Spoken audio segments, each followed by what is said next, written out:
Hi Starting Out Solitary, it's your Tuesday hostess Pandora here, and this week our topic is our favourite pagan author. So on the one hand, I'm very excited to talk about this topic this week. I am a book witch from way back and I love to read different pagan authors. On the other hand, it was very difficult to choose a single author who is my absolute favourite. I love a lot of different pagan authors, and there have been a lot of different authors whose work I've enjoyed over the years and who have been influential to me on my path and who I've really immensely enjoyed reading their work. But the author that I've decided to go with in this video is Emma Restall-Orr. So I first came across the work of Emma Restall-Orr when I read this anthology, and this is Pagan Visions for a Sustainable Future. So Emma Restall-Orr is one of the contributors and the editors of this anthology, and she wrote the introductory chapter, which is Ethics in Paganism, the Value and Power of Sacred Relationship.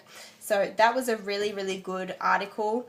So I sort of read that, and it's a good chapter. The whole book's good, but I sort of didn't start to read any more of her work until a few years later when I was in a New Age shop with my auntie and my cousin in Brisbane, and I can't remember the name of the shop, but I doubt it's open anymore. It was just a little shop that was in a mall that we were at, and I can't even remember which mall. So yeah, but it was this book, Kissing the Hag, The Dark Goddess and the Unacceptable Nature of Women. And I sort of had a little bit of a skim read. I read the blurb and just had a little bit of a read about what it was about, and I was interested enough for whatever reason to purchase this book. And I recognised her name because I did recognise her from reading Pagan Visions.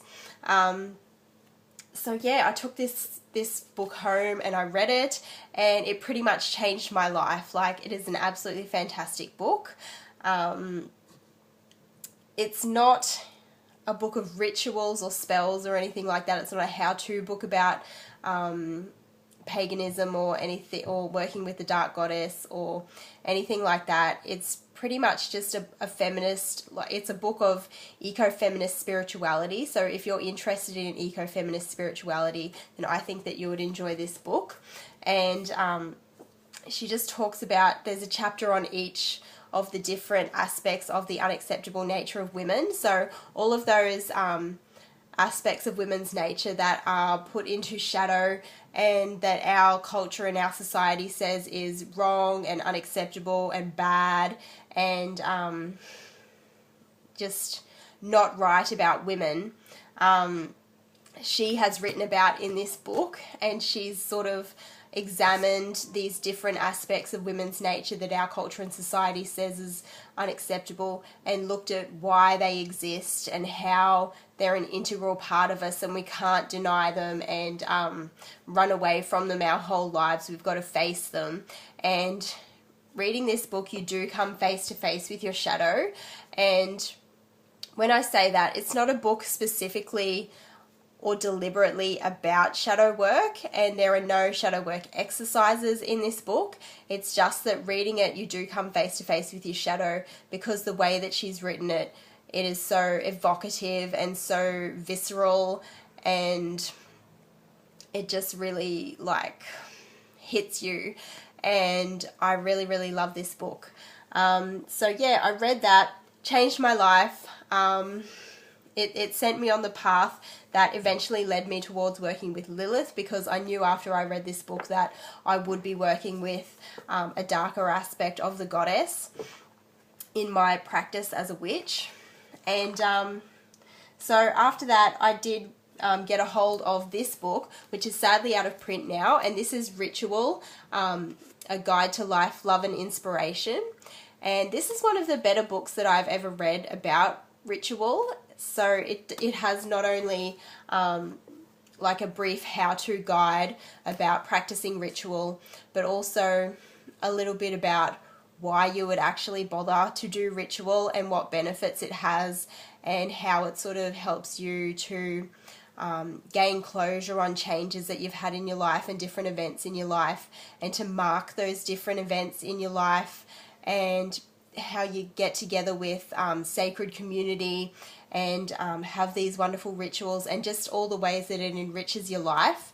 So again, it's just really, really well written, really beautifully written, and that's the thing that I really love about her writing, is just that it is so evocative and so well written and so beautiful and poetic. And I'll get to that in the next book that I'll talk about. But so the book Ritual, she's got like a chapter on each of the Sabbats, and it is a northern hemisphere resource, but for me personally, that's not necessarily a bad thing, especially when it is as well written as this is. And I think that you can benefit from reading Emma Restalaw's work regardless of where you're located in the world. And the other thing to know about Emma Restalaw is that she doesn't identify as a witch specifically, she identifies as a druid. So I'm pretty sure that she's been involved with different druidic organizations over the years. I'm not sure which ones she's involved with these days, but she used to be in the Order of Druids, Bards and Oviates and the British Druid Order, and I'm not sure what else, but yeah, so she identifies as a druidic priestess. And I think that if you're a pagan of really any persuasion, I think that you would get a lot out of reading her work. It's just that good. But so yeah, this is a really great book. Talks about a lot of different rituals, gives you a lot of ideas and just that basic structure of how to do a ritual, and also that inspiration that she talks about of why you would do a ritual and the benefits that it will have in your life. So that's a really good book. Sadly out of print, but I think you can still get hold of it on Amazon and such, and just get hold of it secondhand. This book I actually got hold of secondhand as well. I think it's out of print in this edition, but you can still get it in a different edition with a different looking cover. But I like how this cover looks. It's very pretty. You've got the tree there with a little owl in the tree, and the fire down the bottom. But this is Spirits of a Sacred Grove, the World of a Druid Priestess. And this book is wonderful. I absolutely love this book. It's sort of semi-autobiographical. Sorry, that's a bit of a mouthful and I'm feeling really tired right now. But yeah, it's semi-autobiographical. She talks a lot about her life as a druid priestess, and how she serves people in the community, and this book is just absolutely beautiful. There were parts of it where I was reading it, I think it was a couple of years ago when I read this book, and I've got to reread it. I've got to reread it sometime because it's that good. But there's parts where I read it and I was like, that is so beautiful. I had to close the book and just be like, oh, it's just that good of a read. And reading this book really got me back into working with the natural world again. Before I read this book, I had, as you can see, I get my whole witchy set up really beautifully, and I was spending a lot of time indoors, spending time on my altar and stuff, and I started to sort of wonder why I wasn't feeling that much from that experience, and I wasn't getting that much out of it. And so I read this and I realized I've got to spend more time out in nature. And so I started doing that on a more regular basis, and now I just get so much out of that. And I just feel like we get so much out of being in nature, whether we're hiking or just spending time in a park or just being outdoors. I think energetically our bodies need it and our brains need it and everything.